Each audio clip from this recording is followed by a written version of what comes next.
cool, by the way. That's okay. Life gets in the way. Yeah, tell me about it. That and dogs.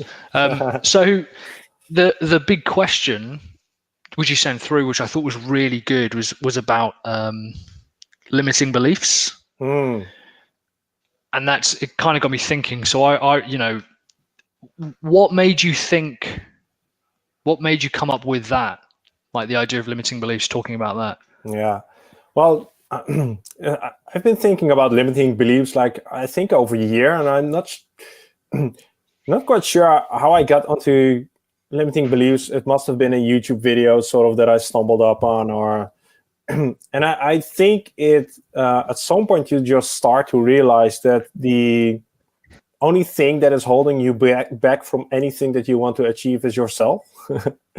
And then you need to start trying to figure out what are the things that are holding you back. What is in your belief systems, what is in your behaviors, what is in your habits, all those things that you're doing right now that are sort of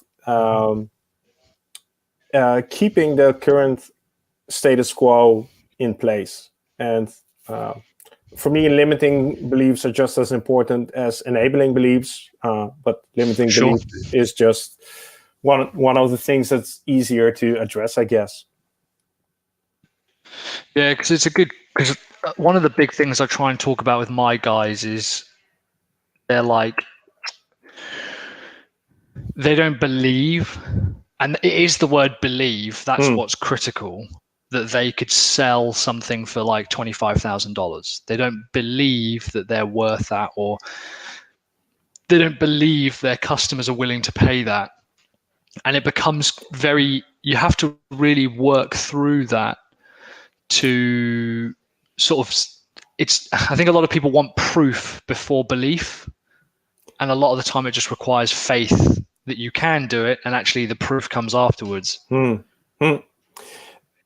Yeah. I was having the same discussion as with our clients. And this also reflects on me. We're in a business where we can't prove anything up front, but they don't want proof. They want faith and belief. And just to bring it back to what you're saying, like I was intrigued by this by hearing a story about I think it's called the Pyramid of Belief by the guy from Game Storming, Dave Gray, and he has a really fantastic video on YouTube. It's 20 minutes, and basically the core essence of that, the message of that video is like, if you want to change your beliefs, then you need to go through different experiences. So that's the way people build beliefs. And like what you're saying, your guys don't believe it, and I have the same issues. Like there are a lot of things I sort of know I should believe, but I don't believe it here. Like you believe it in your head, but you don't believe it in your heart. And I think the only way to combat that is to actually experiencing things that help you to build that belief. That's interesting. What are some of the things that what are some of your limiting beliefs then, do you think? Well, I think they are also related to things that you said, but like I scribbled them down here not to forget, because I was prepared. I did my homework for this session. Oh yeah, yeah. There are two things that really come to mind when thinking about limiting beliefs. One is I'm used to giving away a lot of content, sharing a lot, and I sort of am still in the mental space where the moment you start charging for information, for knowledge, you're sort of coming into the realm of selling out or stuff like that. Sure. And I think a lot of people sort of experience that and find it difficult to charge money for knowledge, right? That's one of them. And the other one, just to add to complexity, is I think one of my limiting beliefs is making my definition of success too small. So I'll be satisfied when I get 100 subscribers or 10 sales, or while there's probably something that is sort of protecting you from not wanting to fail, but that is limiting how successful you should be, and that is limiting how valuable you could be for the people around you. Does that make any sense? Yeah. No, it does. I think it's very common. I have the same thing, even now, when I'm working with consulting clients in particular, I'm like, even sending the proposal, like we just sent a 20 grand proposal pretty much just for consulting. And I was like, they're going to see right through it, and they're going to say, we're not going to pay you just for your knowledge. And, you have to talk yourself out of it and say that actually people are paying for my knowledge. And I know that's very common with a lot of my guys, other funnel builders, is worrying about,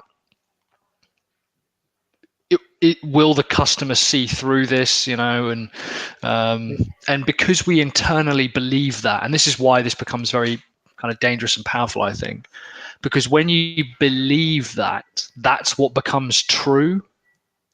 Like you create that reality, and you look for examples where that has been proven to be true. And so I think you have to be very aware of what you believe.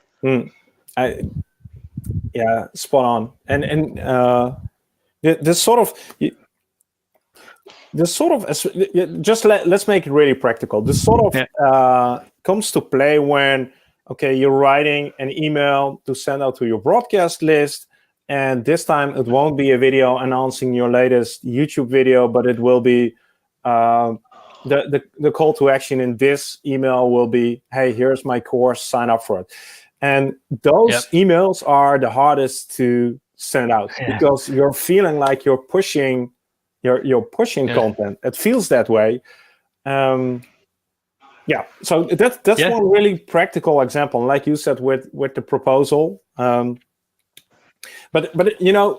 then what I try to do, and I'm wondering what you do, but what I try to do is, one, I think about how did I respond as a receiver of those kind of emails from people that I appreciated, that I feel that they were spammy, that I feel that they were like pushing their product.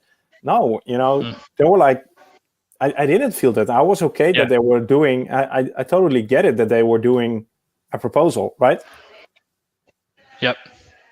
Yeah, and so I'm currently, I'm kind of working my way through my fourth book about the morality of sales. Like, what does it mean to be a good salesperson? What does it mean to be moral when you make sales? And a lot of this stuff comes up, particularly about beliefs and being shown another point of view, even without experience, even without having experience to change your beliefs. I think has helps a lot of people. And you're absolutely right. One of the first ways I think you can do that is by flipping it on yourself and saying, well, have I ever received a proposal and thought, I'm really glad I've got this? It's clearly outlined, what it is. Or the sales email, you thought, good, because I need this. This is a thing that I need. And you're right. People, we are very appreciative when people send that stuff through. But, my customers don't really need this, or it's cheeky to charge that much, or I'm not worth, whatever kind of money. But of course, there's other limiting beliefs, and some of them are so ingrained in us, even from childhood. What are you thinking about? What comes to your mind? The biggest one to me, and something that I really struggled with, was a traditional education through college, through to university, having good grades is the only mark of intelligence. That's the only way to prove that you're an intelligent person, is to have a good degree with a good grade from a good university with a good subject. And that to me was, I had a real thing about being intelligent. Not that I wanted to be, but I always thought, well, maybe I'm not the smartest guy out there, and that's fine. But since kind of working, particularly a lot with younger people, we done some like charity work and stuff, I've seen intelligence but not measured by what was considered a standard, belief system about the education system. That was a big one for me personally. Was how do you measure intelligence? Yeah, and it's so ubiquitous across social media and the news, and you're the one belief that everyone knows is true because everyone thinks it. It's almost it's almost blasphemy to kind of say actually I don't think that is true. And well, when it's that big, it's almost not a belief. It's a thing people consider to be true, right? It's true. That's even harder, I guess. And how has that limited you, or why do you consider that to be a limiting belief? In which way has that limited you? Well, I think it's gone. So it's now no longer a limiting belief. I'm firmly adamant that a mark of intelligence, there's many ways of measuring it. There's many ways of measuring, but it also comes back to like being intelligent, being academic is the best way to be a productive member of society. I don't know what it's, how your childhood and, a more European, Eurocentric education system works, but over in England, it was considered bad if you didn't get good grades, and then therefore you didn't have a good job, because if you didn't have a good job, you weren't a productive member of society. So really what they're saying is having a good education and being academic. It's not even having a good education. Being academically smart is what it means to be a good person. And it's interesting you started with saying through experience, through my experiences and the things I've seen that's just not true. There are many product and good members of society who are not academically gifted, or whatever you want to call it. And it was a big breakthrough for me, because I was like, well, if success isn't defined by how academically smart the rest of the world sees me, I'll define success another way. I'll say that actually this is what I deem successful. That was the thing for me. I don't know if you had similar over on your side. I'm thinking about words like practical wisdom. So people who are really smart, but just by have been doing things, amazing cleaners or amazing carpenters, or you get it. Academia is just one way, I guess, to acquire some form of knowledge. But I'm also the type that values something like practical wisdom probably over an academic degree.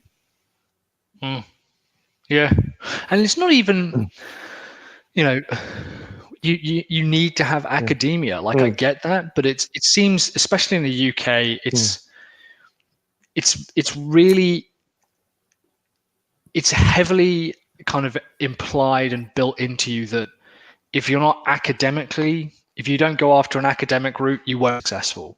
And it's just not true. Like that was a big thing I kind of left, and I was like, well, I'm not any of those things, so what do I want to go and do? But as soon as you realize actually there's so many different types of success and things you can go after, it genuinely was like being taught that, or discovering, the country you live in isn't called England, or 2 + 2 isn't 4. Like you said, it's not even a belief, it's truth. Yeah.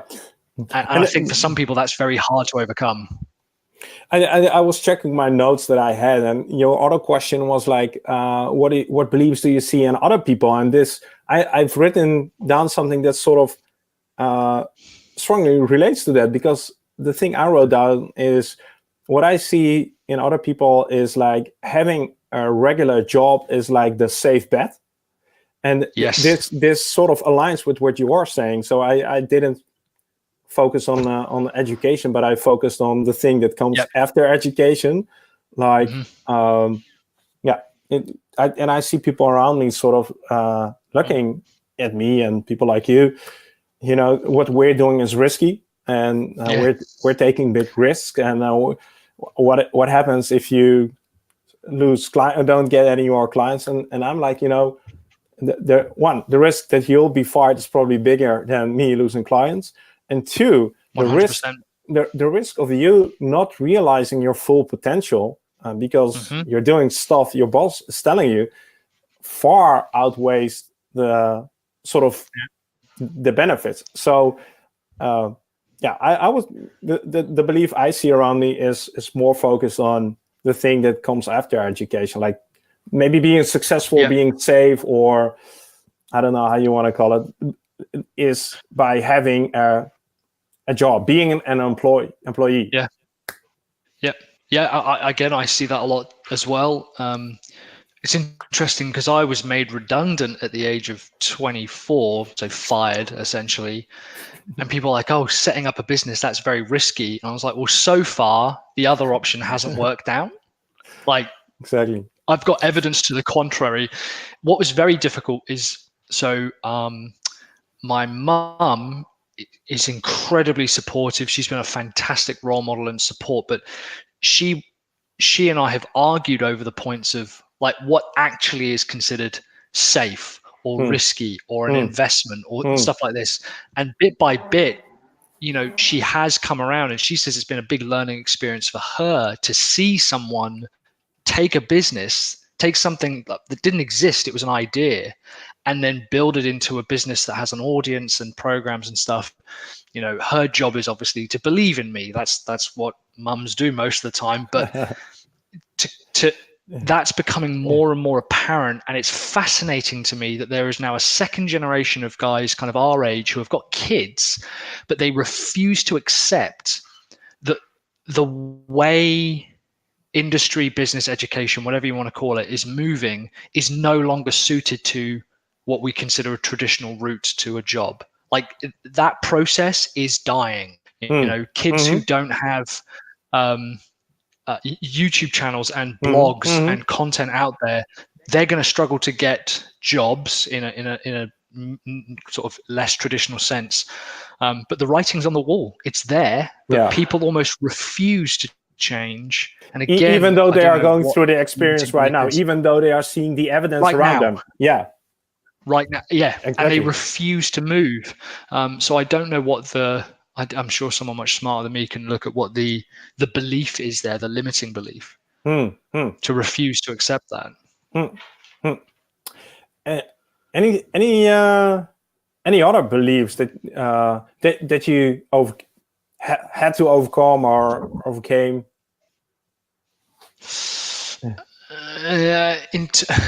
I probably thousands. But your brain's very good at forgetting that stuff. Like where you are now, you think you've been there for longer than you have. I think one of the biggest things I see is mainly people's limiting beliefs around money in general. I see that a lot. I see what it is to be rich, what it is to make money, to make sales. But I think that's a limiting. People put it as a belief about the money system or the economy, when actually it's just a limiting belief on themselves. They kind of frame it differently. I don't know. How about you? Well, it's funny because the other thing I had written down was in regards to wealth and what wealth means. And I wrote down like the belief I see around me is like building wealth is done through spending less than your income, so saving and while my perspective, and that really has changed over the years, like I'm not saying that you should not save, but I put a lot more effort or focus into growing the income. So you have the expenditure side that you need to be aware of, but I'm much more interested in how you can grow income in order to build wealth rather than just trying to minimize expenses. But that's another really good example of, again, partly the education. I'm really having a go at the education system. I don't mean to, but partly the education system, partly people who don't really understand what's going on. The formula, so the written mathematical formula for wealth is make sure that you're expenses are less than your income. That is the mathematical formula. And the way that people have interpreted that is continue to reduce your expenses. Rather, it should be actually you should continue to increase your income, not reducing your expenses. And I think people get that wrong. It's the same with profit. Mike Michalowicz in his book Profit First, I don't know if you've read that. No, not that one. So he talks about the formula for profit. Most people believe that it's profit equals income to expenses, and it's not. It's your expenses equals income minus profit. You should take that profit margin out first, pay yourself first. You know, we see that in loads of books, especially around money. You should take that margin, that profit, that's what should come out first, and your expenses are taken care of later. But to grow your income is so much more important. And again, the guys who have made, this is the thing, a lot of people listen to people about money who don't have any money. And I'm like, you're just going to get the same result as them. And it's easy to say, oh, well, money, you know, money is evil, or rich people are wankers or whatever. I'm like, well, I don't think that's necessarily the case for one reason or another. Our most popular coaching call replay is on money beliefs and people's beliefs around money, because it's controversial to say a lot of this stuff. I agree. Yeah, I agree. There was that's interesting. Another thing. Shall we jump into another topic? Yeah, man. Yeah, I think I had one as well, but I can't remember what it was. You said about the next, what did you say? The next big thing. You need to take your business to the next level, right? Yeah. And consumption. Oh, yeah. Yeah, I haven't thought about that one, but we can also dig into that. But the thing about the next big thing, I found it quite interesting, because it's sort of... I'm going to tell a story and then come back to the point. But anyway, let's do it, yeah. I've sort of been struggling with combining sort of the long-term goals and vision with like really short-term ambitions, short-term goals. So like when you say, okay, I want 100 sales versus I want to change the world, right? It's not sexy to say I want 100 sales. You're like, I cannot say that. Like I need to be working on changing the world. And I had a discussion with this about this with someone, because it really it really nagged me, you know.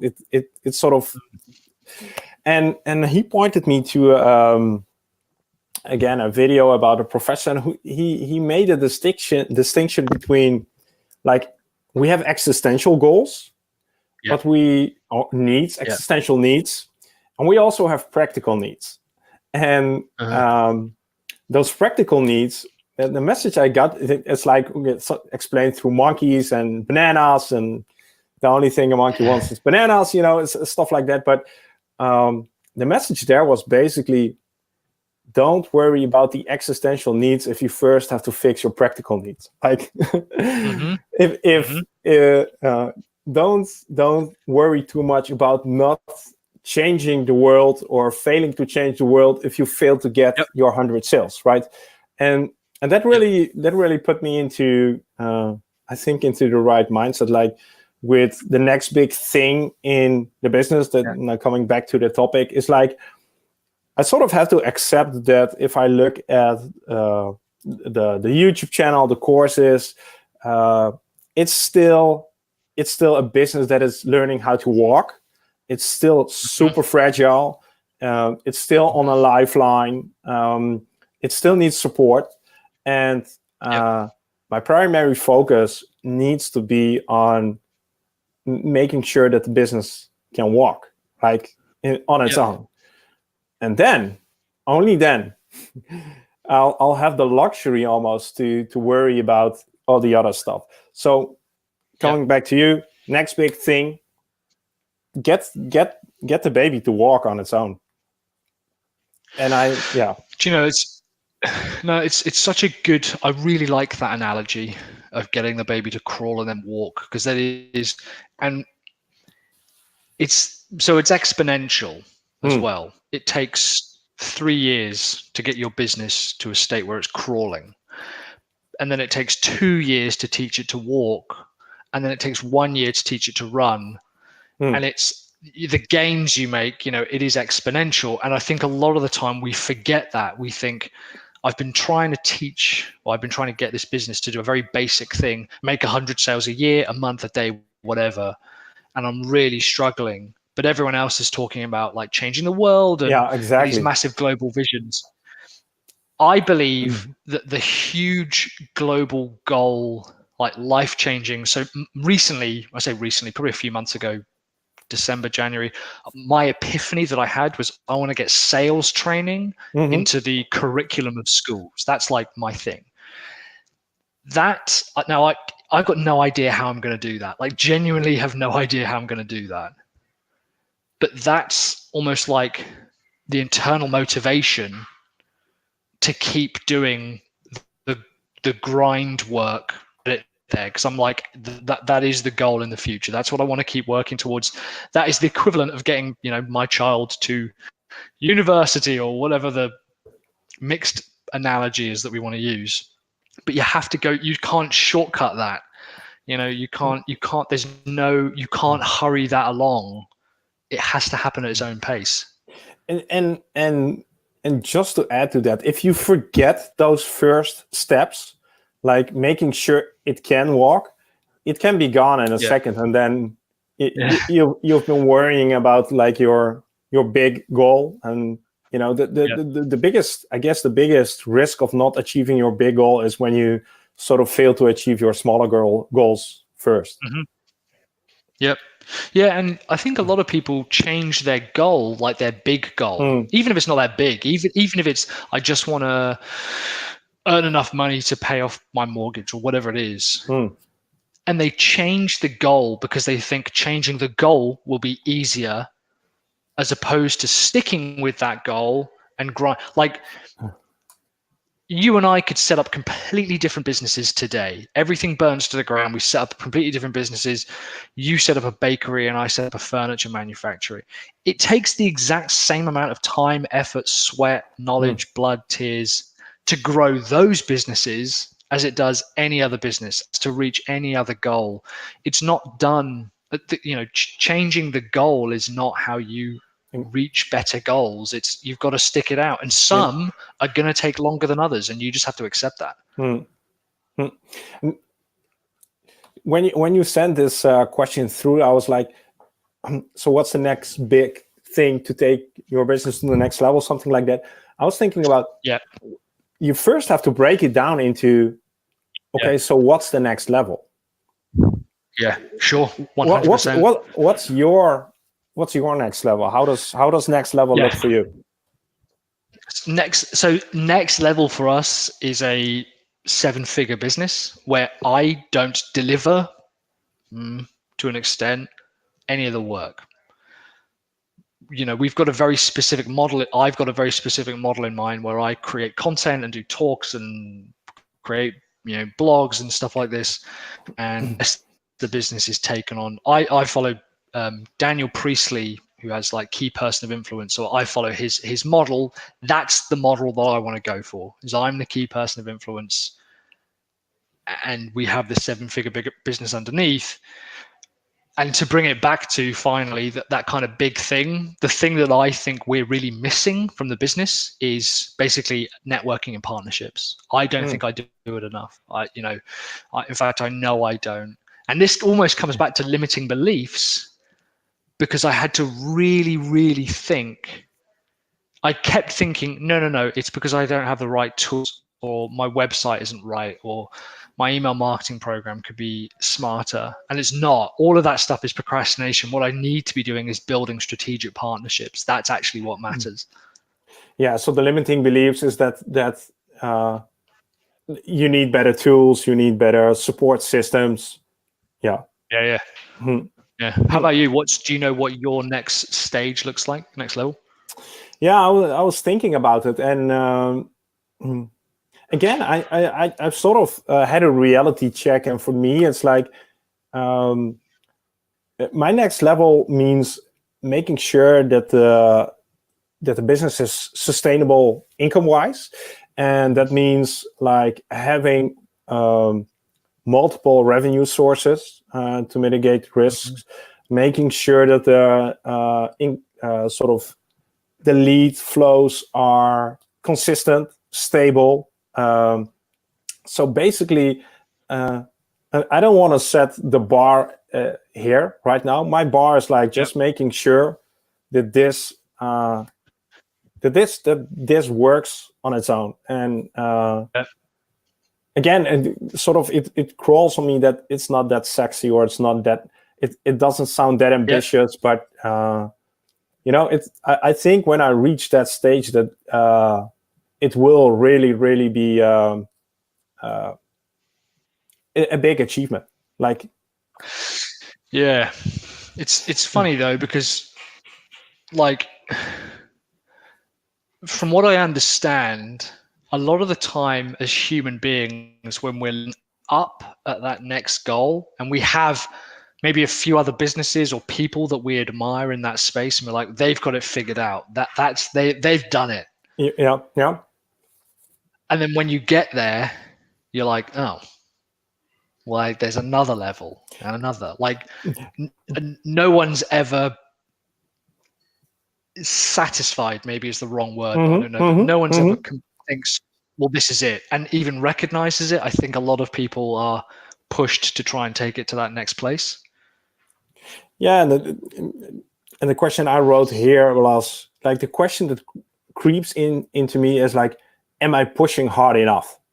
Like that's maybe the only I need to get this working, but am I doing everything? Will I be in a position where I can look myself straight in the mirror and say, I've done everything I could to actually make this work within the boundaries and limitations that are out there?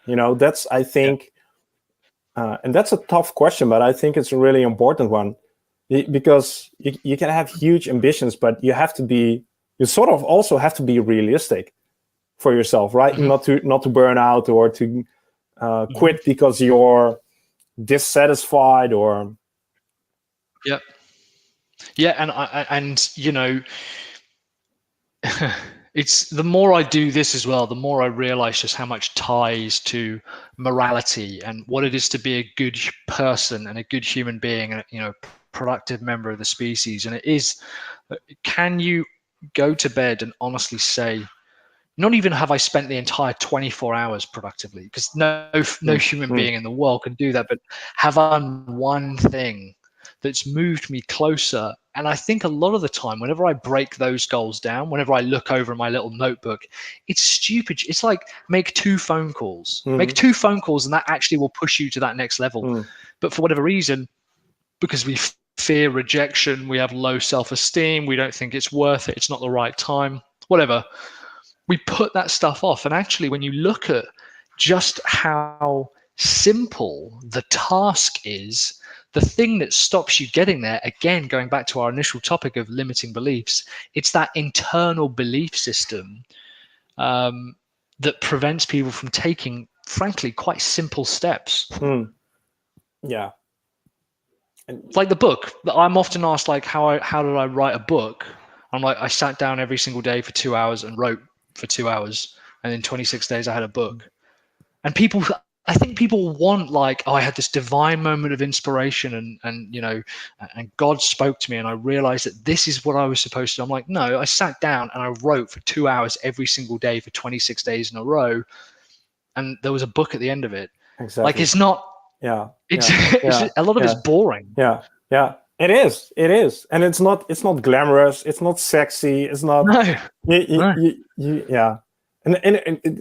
maybe this comes the story that you hear often is like the overnight success.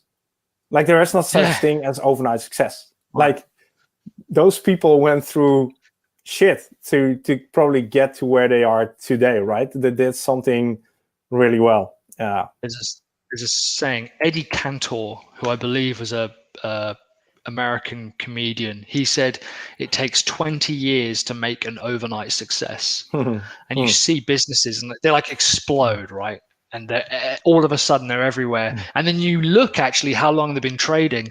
Some of these businesses have been going since the 90s. Yeah. And it works like that. And again, it's exponential.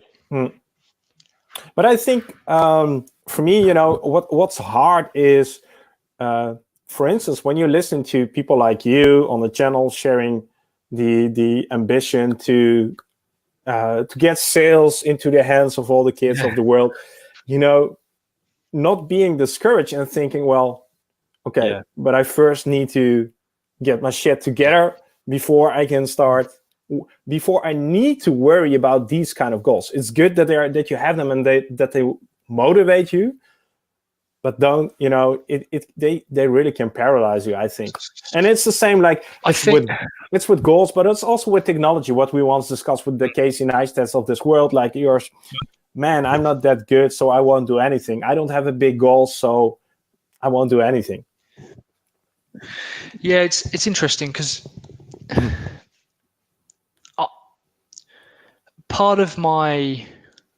believe part of my ability to live the lifestyle that I live and to have the things I have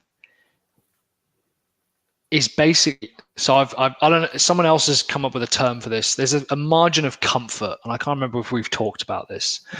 Every human being has this internal little thermostat, this dial or this margin of comfort. And let's say income level, for example, and our margin of comfort is between these 2 points here, and our income will fluctuate between them. If it dips below that margin, we become proactive, we do work, we get into it.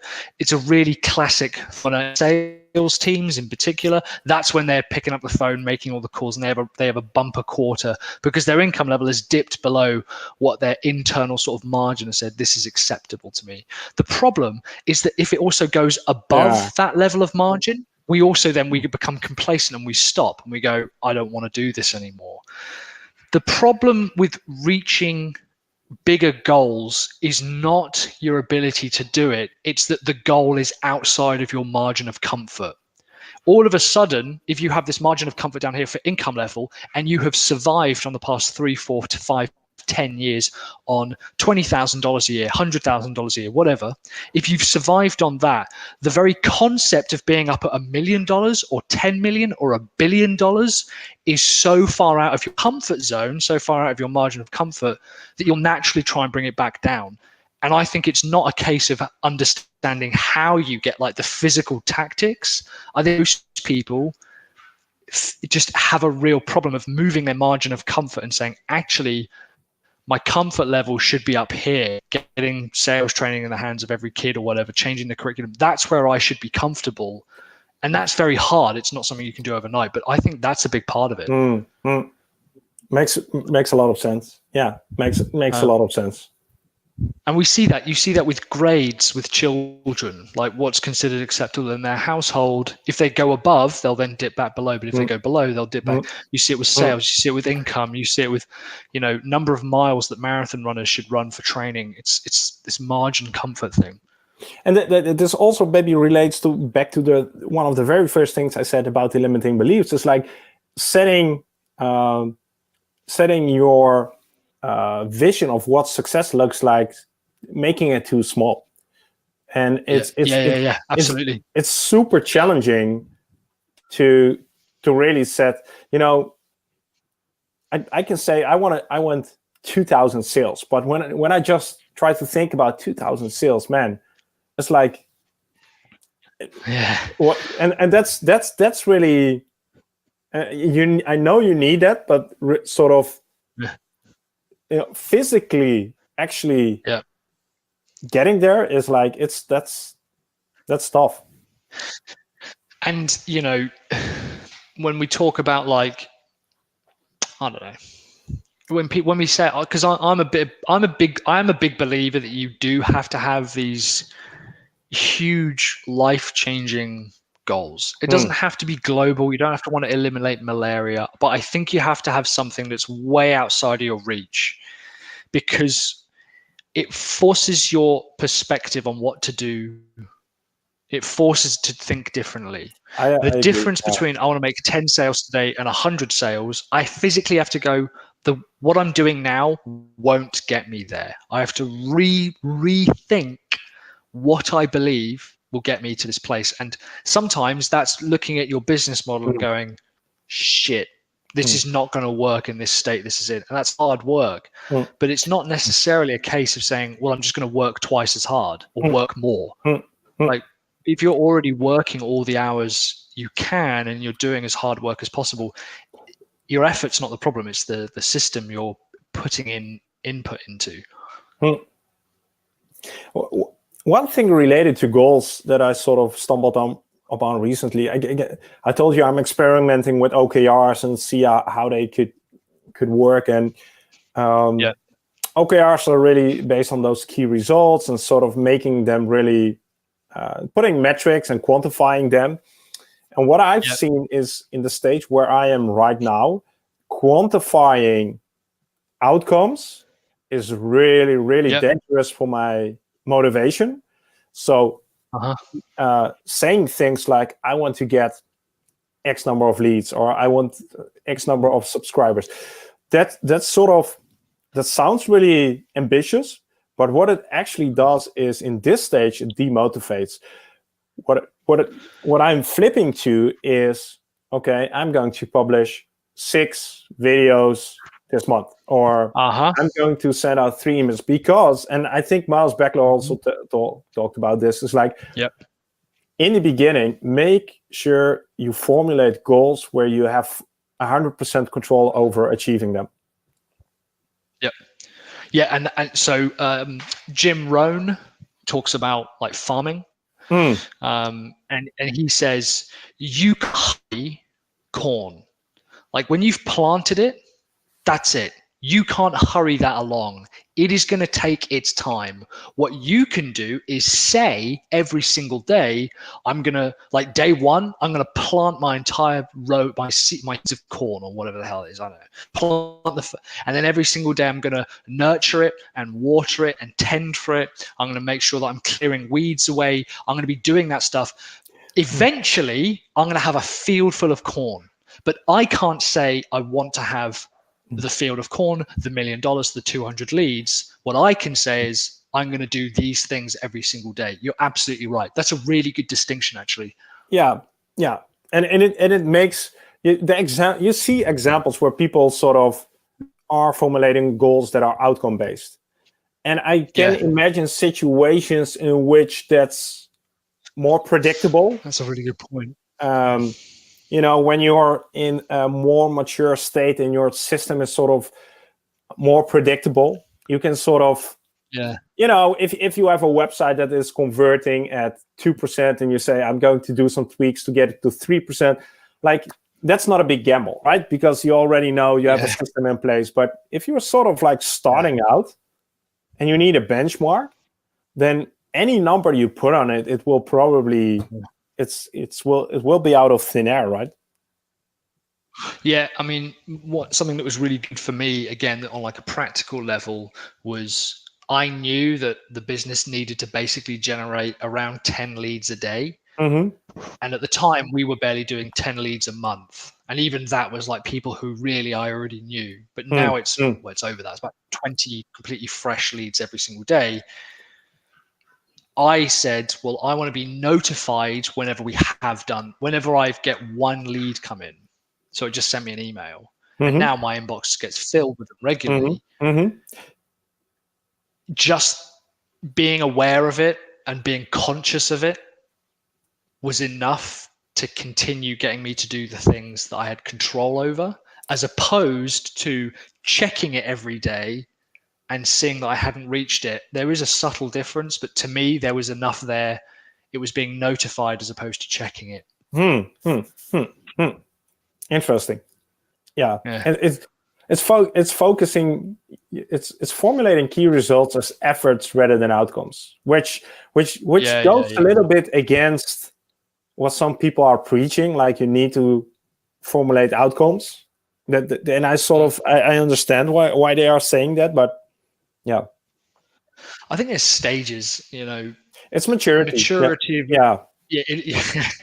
Of your business. The concept of saying, well, I just want to have a good business. Like, tell me what that looks like. So the first stage is to understand, well, where do I, like, what would be good?